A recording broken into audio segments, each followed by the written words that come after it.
He saw a housekeeper's rough hands and denied her brilliant daughter. But his cruel rejection was a fatal mistake. Now, he's about to learn who she really is. For 10-year-old Emily Hayes, the scholarship interview was a new beginning. Her grades were flawless. Her mother, Susan, a housekeeper, had ironed her best, faded dress. But the principal of Crestwood Academy didn't see the student. He saw the mother's red, chapped hands. He called her job domestic services and dismissed the child. She wouldn't fit in. He lied, claiming the scholarship fund was depleted. He judged the brilliant girl by her mother's humble work. But the principal, secure in his grand office, made one critical error. He never thought to ask who her father was. And by the way, I'd love to know where you're joining from today. Leave a comment below. I hope you enjoy the story. A small, hopeful hand pushed open an oak door far too heavy for its size. 10-year-old Emily Hayes clutched her mother's hand, her heart beating like a sparrow's wing. This was the day her new life was supposed to begin at the prestigious Crestwood Academy. The morning had started before sunrise in their small, clean apartment. Emily had laid out her best dress, the blue one with the small white flowers. It was 2 years old, but her mother, Susan, had ironed it perfectly. Emily's own blonde hair was pulled back in a neat, tight braid. "Are you sure I look okay, Mama?" Emily had asked, spinning in the small kitchen. Susan Hayes kneeled, smoothing the dress over her daughter's knees. Susan's hands were rough, the knuckles red from years of scrubbing and cleaning other people's homes. But her touch was always gentle. "You look beautiful, Emmy," Susan said, her voice soft with pride. "More importantly, you look smart. And you are smart. You earned this." Emily nodded, though a small knot of worry tightened in her stomach. She knew her mother worked hard. She knew Crestwood was a school for children whose mothers did not clean houses. But the scholarship was for her grades. Her grades were the best in her entire school. That had to be enough. They took 2 buses to reach the part of town where Crestwood was. The houses grew larger and larger, set back from the road behind stone fences and iron gates. Finally, they stood before the academy itself. It looked less like a school and more like a castle from one of Emily's storybooks. It was built of dark gray stone, covered in ivy. "Wow," Emily whispered, tilting her head back. "Deep breath," Susan said, squeezing her hand. "Remember what I told you. Look the principal right in the eye and be yourself. He will love you." Now, standing inside, Emily wasn't so sure. The main office was silent. A thick, dark red carpet swallowed the sound of their footsteps. The air smelled of lemon polish and old, important books. Sunlight streamed through tall windows, landing on paintings of serious-looking men in dark suits. Emily thought they looked much fancier than the paintings in the houses her mother cleaned. A woman sat behind a large, gleaming wooden desk. She had kind eyes and a soft, slightly tired smile. "Hello, dear. You must be Emily Hayes. I'm Miss Janice, the school secretary." "Yes, ma'am," Emily said politely. "We're here to see Principal Cole," Susan added, her voice quiet but clear. "Of course. He's expecting you. You can go right in," Miss Janice said, gesturing to another heavy door. Emily's hand was slick with sweat as her mother held it. Susan knocked softly. "Enter," a sharp voice called. Principal Alan Cole's office was even grander than the hallway. The desk was so large, it looked like a wall of dark wood. Behind it sat the principal, a man who seemed as severe and polished as the furniture. His graying hair was cut short and perfect, not a single strand out of place. He wore a crisp gray suit and a polished gold tie clip. He was writing something and did not look up for a full minute. Emily and Susan stood silently, feeling small in the tall, echoey room. Finally, Mr. Cole placed his pen down with a small click. He looked at them, but his eyes were cold. "Mrs. Hayes. And this is Emily." "Good morning, Principal Cole," Susan said, trying to sound brave. "We are so excited to be here." "Yes," Mr. Cole said slowly. His eyes moved over them. He looked at Susan's simple blouse. He looked at Emily's slightly faded dress. His gaze lingered for a moment on Susan's red, chapped hands. Emily felt a flush of shame she didn't understand. She instinctively put her own hands behind her back. "Please sit," Mr. Cole said, gesturing to 2 hardback chairs. They felt very far from his desk. Mr. Cole opened a file folder. Emily could see her own name on the tab. "Hayes, Emily. I have your daughter's file here," Mr. Cole began. His voice was smooth, but it had no warmth. The academic record is impressive. Very high test scores. She works so hard, Susan said, a proud smile touching her lips. She reads constantly. Her teachers all say she's the brightest student they've ever had. So I see, Mr. Cole said. He turned a page. His expression tightened, just slightly. Emily watched his eyes scan a different part of the paper. I see here your address is on Elmwood Street. Yes, sir, Susan replied. It's a small apartment, but And your occupation, Mrs. Hayes. Domestic services? The way he said the words made them sound dirty. I'm a housekeeper, Susan said, her chin lifting. I clean for several families in the West Hills neighborhood. I see. Mr. Cole closed the folder. The sound was soft, but it felt final. Mrs. Hayes, Crestwood Academy, is one of the top preparatory schools in the nation. Our students go on to Ivy League universities. Our standards are exacting. Emily can meet them, Susan said quickly. I know she can. She just needs the chance. It is not just about academics, Mrs. Hayes, the principal said. He steepled his fingers, his polished cufflink glinting. It is about fit. Our families are deeply involved in the Crestwood community. There are fundraisers, benefits, galas. The financial and social commitments are substantial. The application was for the Founders Merit Scholarship, Susan said, her voice becoming tighter. It said it was a full scholarship. It said it was based on grades. Ah, the scholarship. Mr. Cole gave a small, sad-looking sigh. Unfortunately, there has been a development. The scholarship fund is depleted for this year. We had an unexpected number of applicants. Emily watched the color drain from her mother's face. Depleted? Susan repeated. But, we were told. The letter said she was a finalist. It said to come today for the interview. That was a formality, Mr. Cole said, waving a dismissive hand. A clerical error. The funds are simply not available. Without the scholarship, the annual tuition is $40,000. Emily gasped. She didn't know how much money that was, but she knew from her mother's face that it was impossible. It was more than all the money in the world. I don't understand, Susan stammered. Mr. Cole's expression shifted. The false politeness was gone. Now, there was only impatience. Mrs. Hayes, your daughter is clearly a bright girl, but she will not be attending Crestwood. Is there any other way? Susan asked, her voice trembling. A payment plan? I can work more. I can. That will not be necessary. Mr. Cole cut in, his voice sharp as glass. This environment, it would be too much for her. She would feel out of place. The other children, they come from different backgrounds. Different from what? Susan asked, and now her sadness was turning into anger. From a housekeeper's background, Mr. Cole said plainly. She would be better served at the public school in your district. It would be a more comfortable fit. The principal stood up. The meeting was over. Emily felt a tear slide down her cheek. She didn't understand all the words, but she understood the feeling. She understood no. She understood the way Mr. Cole looked at her mother. Susan stood slowly. She took Emily's hand. Her own hand was shaking, but her grip was firm. She looked directly at Principal Cole, her back straight. You've judged my daughter based on my job, Susan said, her voice low and shaking with fury. You've judged her based on where we live. You never even asked her a single question. I have made my decision, Mrs. Hayes, the principal said, turning his back to them. He looked out his large window at the perfect green lawns. Miss Janice will show you out. Susan turned and walked, pulling Emily with her.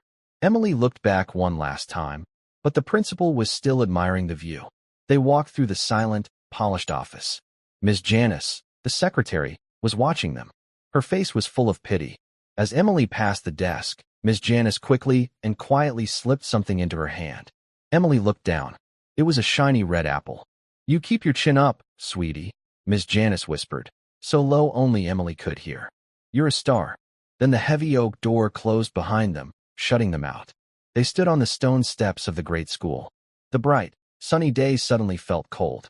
Emily looked up at her mother. Susan's face was pale, but her eyes were burning. She was trying very hard not to cry. Mama, Emily whispered. Why did he hate us? Susan finally let out a long, shuddering breath. She sank onto the bottom step and pulled Emily into a tight hug. Oh, baby, he doesn't hate us, Susan whispered into her daughter's hair. He doesn't know us. He's a small man, Emmy. A small, cruel man who lives in a big, fancy building. But the scholarship. He lied, honey. I don't know why, but he lied. Emily held on to her mother, her face buried in Susan's shoulder. The blue dress didn't feel so special anymore. The castle was just a cold, gray box. I wanted to go there, Mama, Emily cried softly.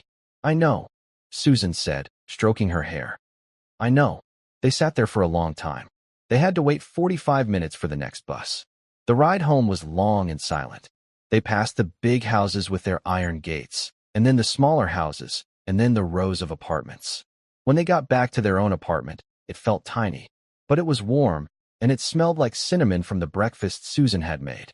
Emily went to her room. She had a small desk by the window. On the wall, she had taped all her papers from school. Every single one had a gold star or a perfect A at the top. She looked at them, and they seemed worthless. She sat on her bed, holding the red apple Miss Janice had given her.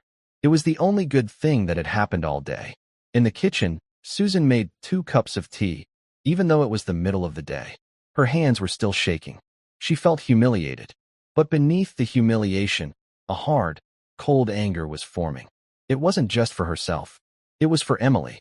Her daughter, who was so bright and good, had been dismissed. Dismissed because her mother scrubbed floors. Susan looked at the wall by their small dining table. It was a space she called Daddy's wall. It was covered in photographs. A young, smiling man in a crisp army uniform. The same man holding a baby Emily. The same man standing with other soldiers in a sandy place, all of them smiling. Next to the photos were other items, framed in shadow boxes. There was a neatly folded American flag. There was a Purple Heart. There was a Distinguished Service Cross. And above them all, a single photo of her husband, Colonel Michael Hayes, taken just before his last deployment. He was not dead, but sometimes he felt just as far away. He was stationed in Washington, D.C., working a high-level job at the Pentagon. His work was quiet, serious, and vital. They had decided together that Emily should have a stable life, not the life of an army child, moving every year. So Susan and Emily stayed here, and Michael visited when he could. He sent most of his paycheck home. But Susan had wanted to do this on her own. She worked as a housekeeper by choice. She wanted to contribute. She wanted to show her daughter the value of hard work. She never, ever felt ashamed of it. Until today. Today, her hard work had been used as a weapon against her child. She looked at the phone on the wall. Michael was a busy man. He was in important meetings, protecting the country. She hated to bother him with this. It felt small compared to his world. But then she thought of Emily's face. She thought of Principal Cole's cold eyes. She thought of the lie. The fund is depleted. This wasn't just a rejection. It was an injustice. Susan picked up the phone. She dialed the number she knew by heart. It rang 3 times, and a professional voice answered. Office of the Joint Staff. How may I direct your call? Hello, Susan said, her voice stronger now. This is Susan Hayes. I need to speak to Colonel Michael Hayes. It's a family emergency. It took 3 long minutes. Susan stood twisting the phone cord around her fingers. She looked at the photo of Michael in his dress uniform. He looked so strong, so sure. What would he think of her, crying over a rude man in a fancy office? This was not a war. This was not a national threat. Emily was safe. They were safe. Maybe this wasn't an emergency at all. Maybe she was being foolish. She was just about to hang up when the line clicked. Susan. Her husband's voice was deep and calm, but sharp.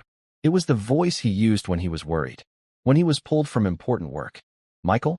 I'm sorry. I'm so sorry to call you at work. Is Emily okay? Are you hurt? His questions were fast. His priorities were clear. We're fine. We're safe, Susan said quickly, tears welling up again. It's not like that. It's the school. Michael went silent for a beat. He was processing. Crestwood? The interview. What happened? Susan took a shaky breath. She explained the whole morning. She told him about the beautiful building and the secretary, Miss Janice. And then she told him about Principal Cole. He didn't ask her any questions, Michael. He just looked at us. He asked me about my job. Your job? Michael asked. He called it domestic services. And then he said the scholarship was gone. Depleted, he said. He said it was a clerical error. That doesn't sound right, Michael said. His voice had lost its worried husband tone. It now had the cold, quiet edge of Colonel Hayes. It wasn't right, Susan whispered, her anger returning. I knew he was lying. He said she wouldn't fit in. He said she'd be more comfortable at the public school. He dismissed her, Michael. He dismissed our daughter because I clean houses. The silence on the other end of the line was heavy. It stretched for 10 seconds. Susan could picture her husband's face. He would not be red with anger. He would be pale, his jaw set. What is the man's name? Michael asked. His voice was perfectly level. Cole. Principal Alan Cole. Alan Cole. Crestwood Academy. Michael repeated the names slowly, as if engraving them in his mind. Susan, you did exactly the right thing by calling me. This is not acceptable. I see her face, Susan said, starting to sob. She tried so hard, Michael. She's so smart. And he broke her heart. He won't, Michael said. It was a promise. Listen to me. This is not a small thing. You are the finest woman I know. And Emily is the best of both of us. There is no place on this earth where she does not fit in. Do you understand me?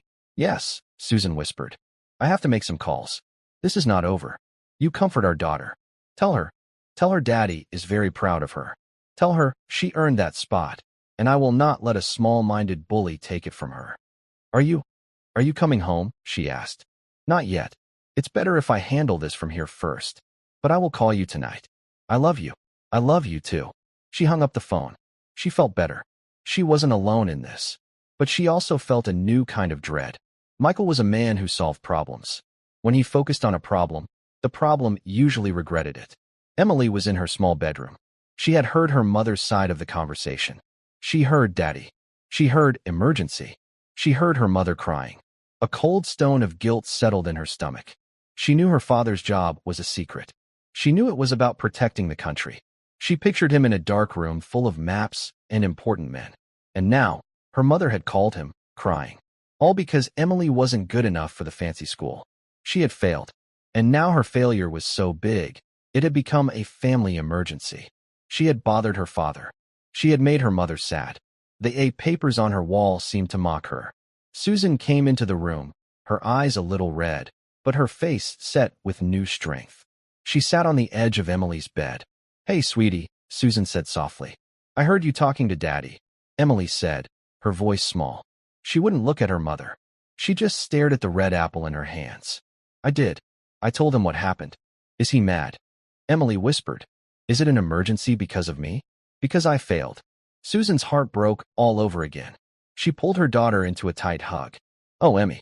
No. Listen to me. You did not fail. You are perfect. You are brilliant. That man, Principal Cole, he failed. He failed his job. But why did he say no? Because he's a fool, Susan said simply. He's a man who can only see money. He can't see what's really important. He can't see heart. And he can't see smarts. And you have more of both than he will ever know. Emily looked up. What did Daddy say? He said he's very, very proud of you. And he said you earned that spot. And he's going to make a few calls to see if he can fix it. Can he? Emily asked. Your father, Susan said, with a small, proud smile, can do just about anything he sets his mind to. They ate a simple dinner of soup and sandwiches. It was quiet. The small apartment felt safe, but the big, unkind world outside felt very close. That night, Emily had trouble sleeping. She kept thinking about Mr. Cole's cold eyes. She kept thinking about the word housekeeper and why it sounded like a bad word in his mouth. Late that afternoon, in his grand office at Crestwood, Principal Alan Cole was feeling very pleased with himself. He tidied the files on his desk.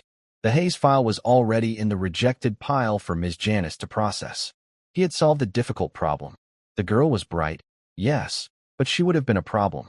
She would have needed clothing allowances. She would have felt poor at the charity balls. He told himself he had saved her from a worse fate. It was a kindness, really. More importantly, he had saved the scholarship slot. He buzzed his secretary. Ms. Janice, please come in. Ms. Janice entered, her notepad ready. Her kind eyes looked tired. Mr. Cole, Janice, that founder's scholarship slot. I have excellent news. I'm going to award it to Jessica Harrington. Ms. Janice paused. The Harringtons, sir? But their daughter's scores were average. Jessica is a fine girl, Mr. Cole said stiffly. And her family understands the importance of community giving. Her father and I spoke just last week. He's very interested in funding our new gymnasium. This scholarship will show him we are invested in his family. So, you're giving the scholarship to the daughter of the man who is funding the new gym? Janice asked, her voice carefully neutral. It's called development, Janice. It's how schools like this function, Mr. Cole said, annoyed. Please call Mr. Harrington. Tell him I have good news for him. He'll be delighted. And what should I tell the other scholarship finalists? Tell them the fund was depleted. It's a simple, clean explanation. No one gets hurt. Mr. Cole smiled, satisfied. That will be all. Janice looked at him for a long moment. She saw a small, greedy man, protected by a very large, expensive desk. Yes, Mr. Cole. Right away. She returned to her own desk. She looked at the phone. The thought of calling the Harringtons made her feel ill.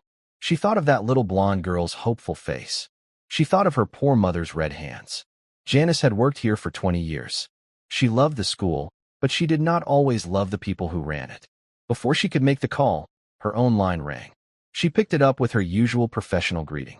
Crestwood Academy, this is Ms. Janice. A man's voice, polite but firm as iron, spoke. Good afternoon. I need to speak with Principal Alan Cole, please. Of course, sir. May I ask who is calling?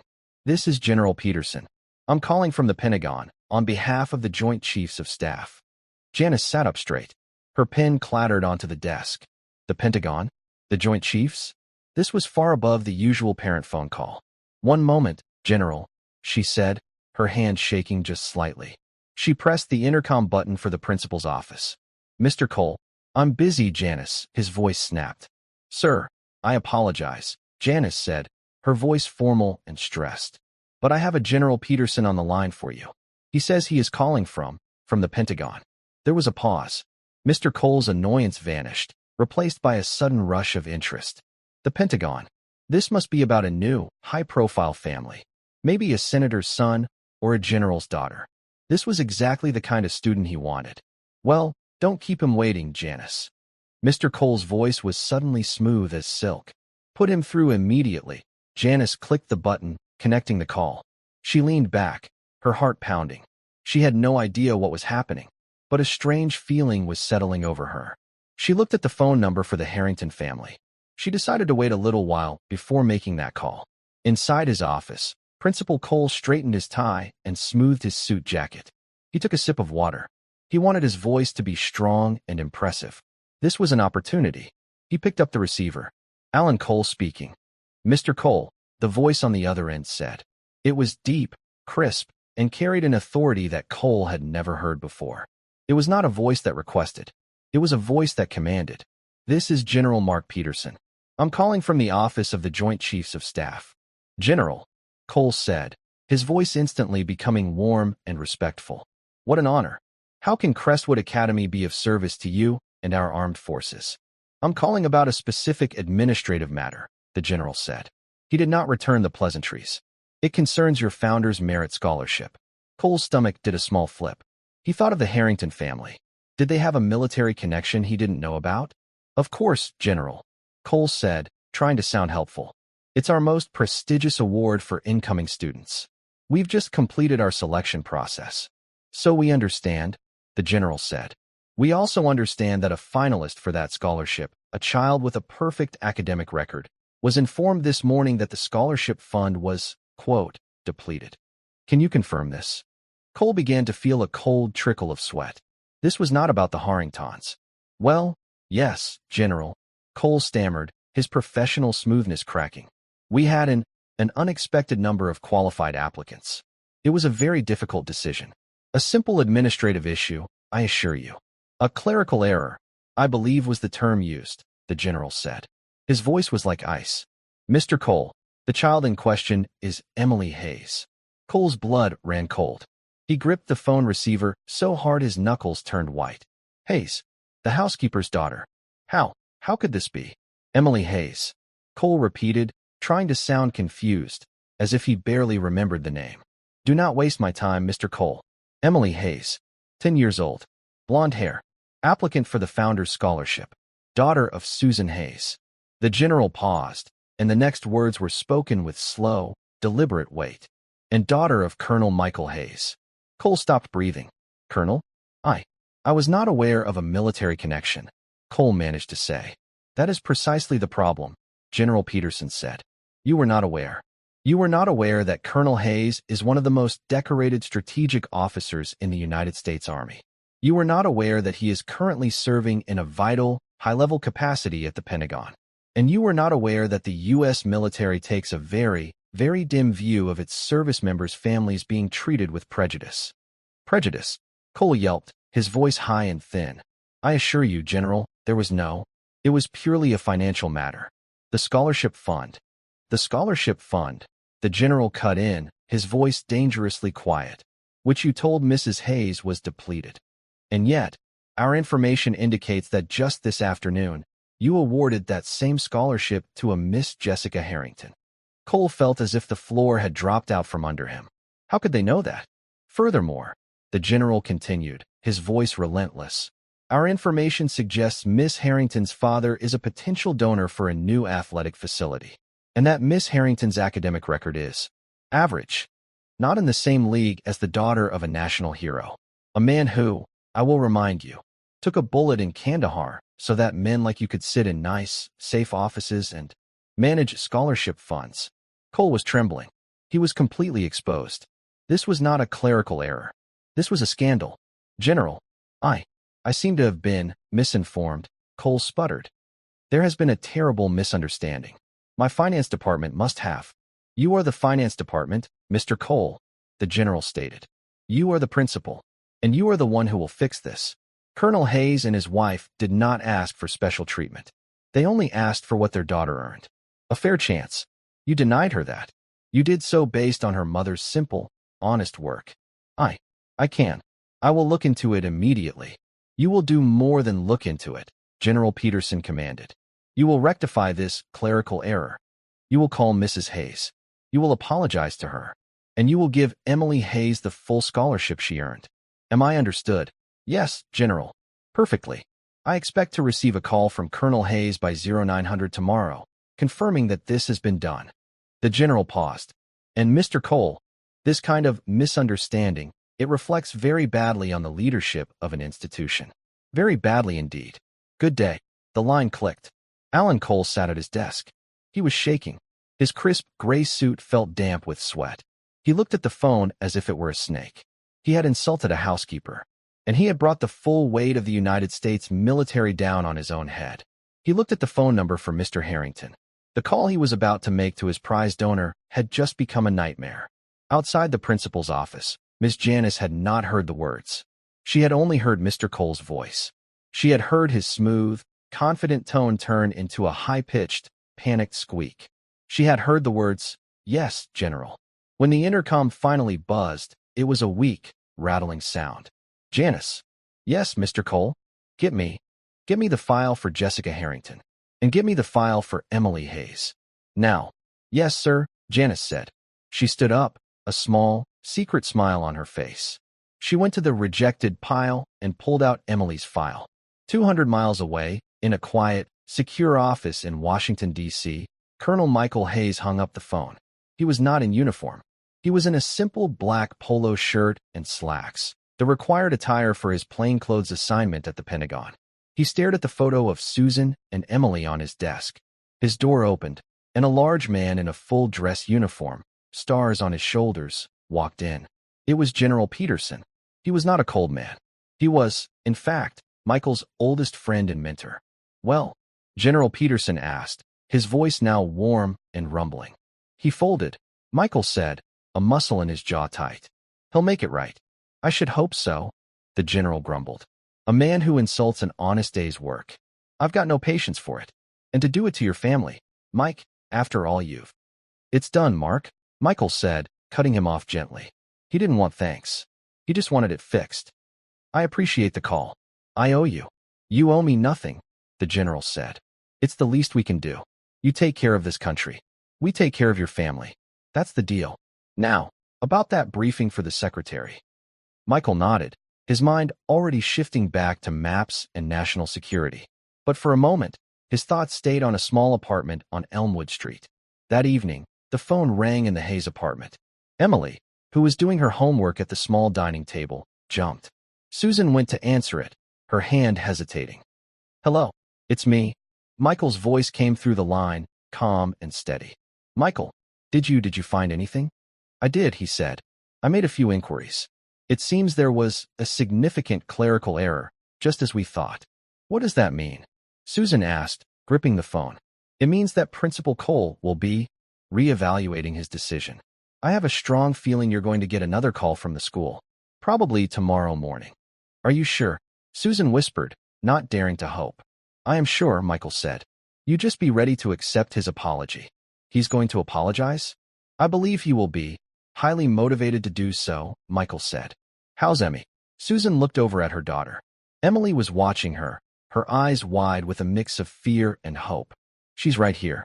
She's a rock, Michael, just like her father. You're the rock, Susan, he said softly.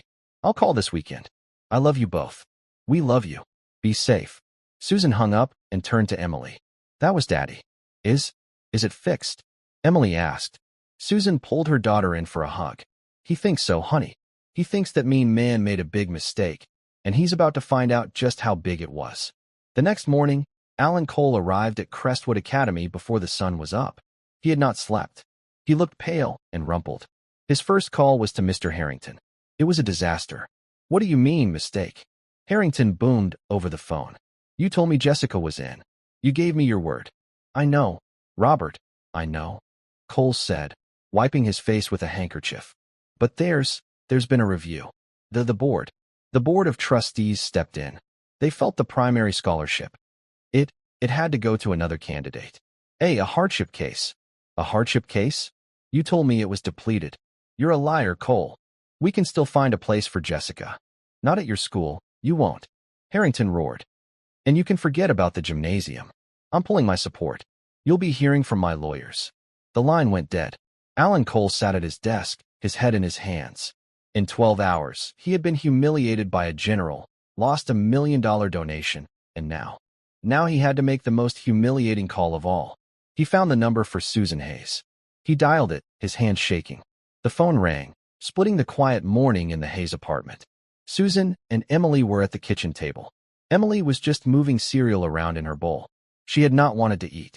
Susan was drinking coffee, her stomach in knots. They both stared at the phone. It rang a second time. It might be him, Susan said, her voice barely a whisper. She stood and walked to the phone, wiping her damp palms on her jeans. She took a deep breath and picked it up. Hello? This is Susan Hayes.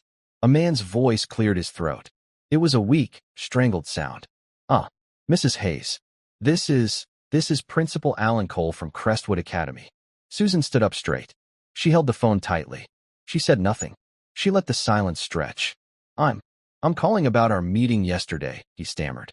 Regarding your daughter, Emily. I remember the meeting, Susan said. Her voice was calm and cold. Yes. Well, it appears, Mrs. Hayes, that I was operating with some incorrect information. There has been a significant clerical error. Susan almost laughed at the words. Clerical error. The exact phrase Michael had used. Oh, Susan said. What kind of error was that, Mr. Cole? It's a financial matter. Very dull. The numbers, they were wrong. It seems the Founders Scholarship Fund is not depleted after all. It's quite healthy. He was speaking quickly, rushing the words out. I see, Susan said. And in light of this new information, he continued, and after reviewing Emily's file again, her truly exceptional file, I am delighted to officially offer her the Founders Merit Scholarship. With our deepest apologies for the mix-up, the confusion. He was apologizing to her. The man who had looked at her hands with disgust. The man who had dismissed her daughter with a wave. Susan felt a fierce, cold satisfaction, but she did not let it into her voice. She thought of Emily, watching her with wide, hopeful eyes. So, you are accepting her to Crestwood Academy, Susan stated. It was not a question. Yes, absolutely, Cole said, his voice desperate with false cheer. She is exactly the kind of student we want at Crestwood.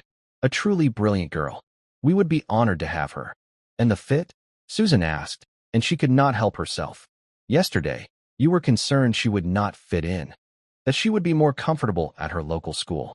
There was a choking sound on the other end. I misspoke, Cole said, his voice shrinking. I was having a difficult day. Stress. It can make one say foolish things. Of course she will fit in. She will be one of our stars. I am very, very sorry for the distress I caused you and your daughter. I was wrong. It was a full apology. A full surrender. Thank you for clarifying, Mr. Cole, Susan said. On behalf of Emily, we accept the scholarship. And we accept her place at your school. Wonderful. Wonderful, he said, relieved. Please, bring her by this morning. We can finalize the paperwork. A fresh start. At, say, 10 o'clock? 10 o'clock, Susan said. We will be there. She hung up the phone without saying goodbye. She turned to her daughter. Emily was standing by the table, her small hands balled into fists at her sides. Mama, Emily whispered. Susan let out the breath she had been holding for 2 days. A slow, wide smile spread across her face. You got it, Emmy, she said, her voice thick with tears. You got the scholarship. You're going to Crestwood. Emily stared at her for a second. The hope in her eyes bloomed into a bright, shining joy. I did, she shrieked. I did. She ran and threw herself into her mother's arms. Susan lifted her off the ground, swinging her around the tiny kitchen. For the first time in a day, the apartment didn't feel small at all. It felt as big as the sky. He said he was wrong, Mama. He said it. Emily laughed. He did, Susan said, setting her down. He said he made a terrible mistake. Emily's joy faded just a little. She looked up at her mother, her bright, 10-year-old mind working. Mama, why did he change his mind? Susan sat down at the table and pulled Emily onto her lap. This was the hard part. Well, sweetie, it's like Daddy said. There was a big mistake. And Daddy made a phone call to help them fix it. He called Mr. Cole? No, not exactly. Daddy? Well, Daddy knows some very important, very good people. People who believe in doing the right thing. And one of them, a very important man, called Mr. Cole. He explained to Mr. Cole that he had made a mistake. He explained that he had been very, very unfair to a wonderful, smart girl. Because he judged us? Emily asked. Yes, baby. Because he judged us, Susan said, smoothing Emily's blonde hair.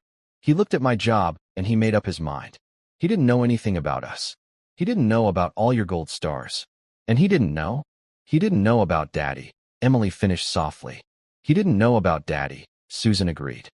He didn't know that her father is a hero. And he didn't know that her father and her mother would not let him get away with it. Emily was quiet for a moment, thinking about this. So, Daddy's friend yelled at him. Susan smiled. I don't think he had to yell, honey. Sometimes, when you have a lot of authority, you just have to speak. And people listen. Your father has a lot of authority, even when he's far away. Wow, Emily said. She liked this. It felt like a story from one of her books. The good people had won. The mean man had to say he was sorry. Now, Susan said, standing up. We have to be at that school at 10 o'clock. Let's go put on your blue dress. Okay, Emily said. This time, when she put on the dress, it felt brand new. At Crestwood Academy, Alan Cole was in ruins. He hung up the phone from Susan Hayes. Her cold, dignified acceptance was almost worse than if she had yelled. He knew, in that moment, that he had no power over her at all. He had lost the Harrington donation. He had a military general monitoring his office. And he had been forced to apologize to a housekeeper. The intercom buzzed. It was Ms. Janice. Mr. Cole, Mrs. Hayes and her daughter will be here at 10? For the paperwork. Her voice was perfectly professional, but he could hear the smile in it. Yes, Janice, he bit out. Have the founder's scholarship acceptance packet ready. The full packet. Oh, and Mr. Cole, she added. What is it? He snapped. A package just arrived for you. From Washington, D.C. Just put it on my desk, he said. He didn't care. A moment later, Miss Janice came in. She placed a large, thick envelope on his desk. It had no stamp. It had been delivered by a special courier. The return address was a single, stark line. Department of the Army. Miss Janice left, closing the door softly behind her. Cole stared at the envelope. He opened it with a letter opener. His hands were still shaking. Inside, there was no letter. There was only a thick, glossy folder. He opened it. The cover page was a biography. Colonel Michael T. Hayes. He read. He read about the military academy. He read about the advanced degrees. He read about the deployments. He read about the missions, most of which were just black, redacted lines. He read about the medals. The Distinguished Service Cross. The Silver Star. The Purple Heart, with 2 oak leaf clusters. He read about the man's current assignment: Senior Strategic Advisor, Office of the Joint Chiefs of Staff. Alan Cole's face turned the color of ash. This was the husband of the woman he had dismissed.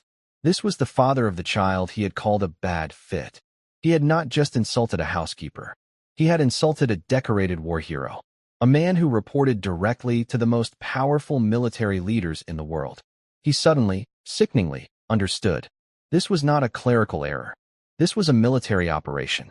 He had been flanked, cornered, and defeated. And he had never even seen the enemy. He let the file drop to his desk. He looked at the clock. It was 9:30. They would be here in 30 minutes. His panic from yesterday was gone. In its place was a deep, cold, bottomless dread. The second bus ride to Crestwood was different.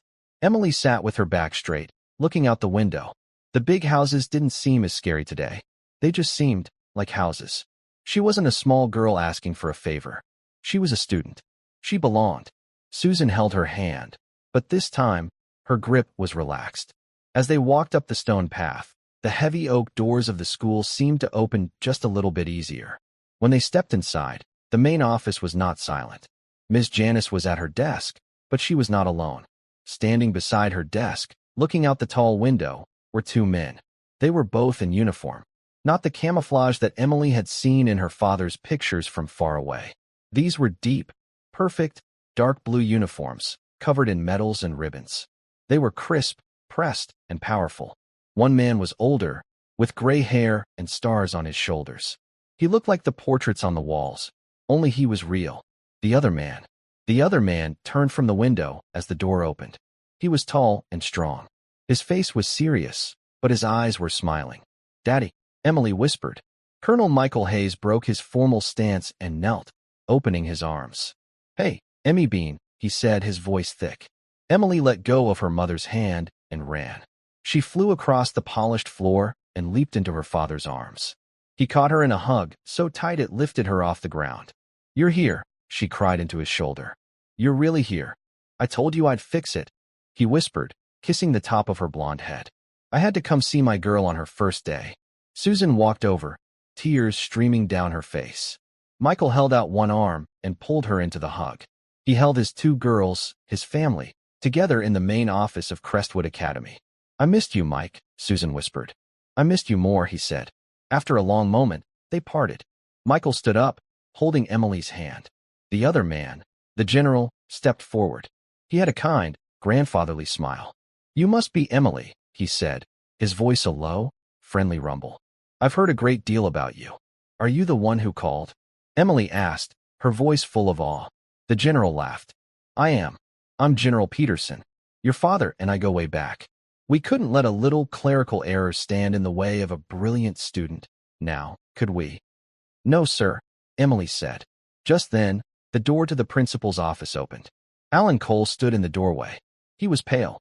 His eyes were wide and frantic. He was not looking at Susan or Emily. He was staring at the two uniforms. He was staring at the medals. He was staring at the stars on General Peterson's shoulders. He was staring at the man whose file was sitting on his desk. "Mr. Cole," General Peterson said, his voice no longer grandfatherly. It was the voice of command.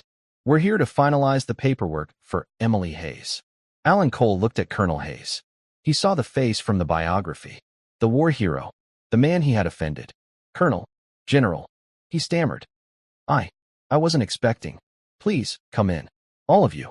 "Thank you, Mr. Cole," Michael said, his voice quiet and cold.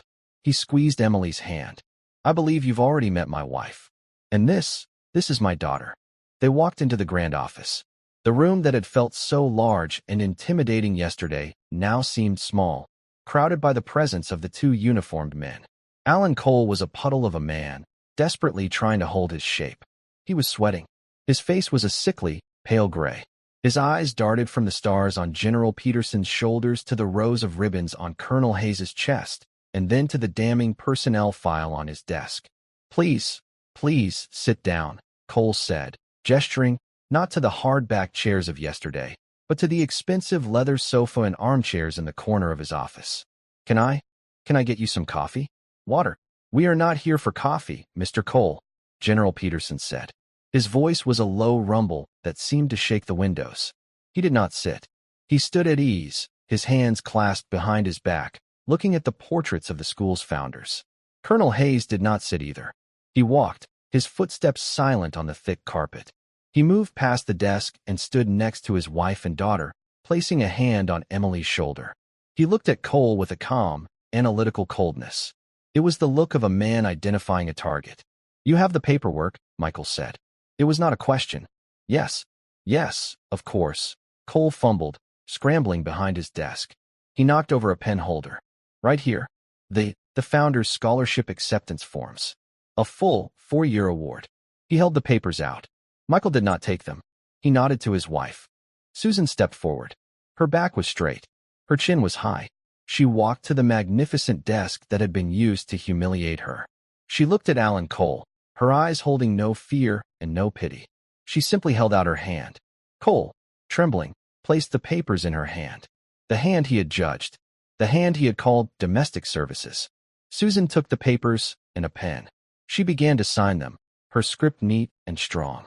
"Mr. Cole," Michael said, his voice quiet, drawing the principal's terrified gaze. "Yes, yes, Colonel. I believe you have something to say to my daughter." Cole's eyes snapped to Emily. She was standing tall, her hand holding her father's. She was not smiling. She was just watching him. He was trapped. He knew it. The men in his office were not here to negotiate. They were here to accept his surrender. He swallowed. The sound was loud in the silent room. "Yes, of course." He pushed himself away from the desk and walked around it. He stood in front of the 10-year-old girl. He was the most powerful man at Crestwood. She was the daughter of a housekeeper, and he was terrified of her. He tried to bend at the waist, but his back was too stiff. He ended up in a pained, awkward hunch. "Emily," he began, his voice cracking. He cleared his throat and tried again. "Emily, I wanted to apologize. To you. I was wrong." Emily just watched him. "I made a terrible error in judgment," he stammered. You are a brilliant student. Crestwood, we are honored to have you. I am very, very sorry for the way I treated you. And your mother. I hope you can accept my apology." Emily looked at him. She saw a small, scared man. The big, fancy office was just a costume. He was not a giant from a storybook. He was just a man who had been mean, and who had been caught. She nodded once. "I accept your apology, Mr. Cole," she said, her voice clear and small, but stronger than his. Cole looked as if he might faint from relief. "Wonderful. Thank you. Thank you."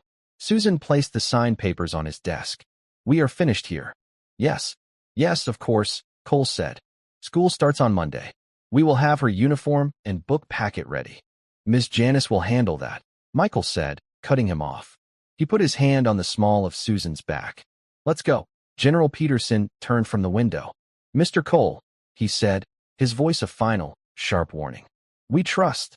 This will be the end of all clerical errors at this institution.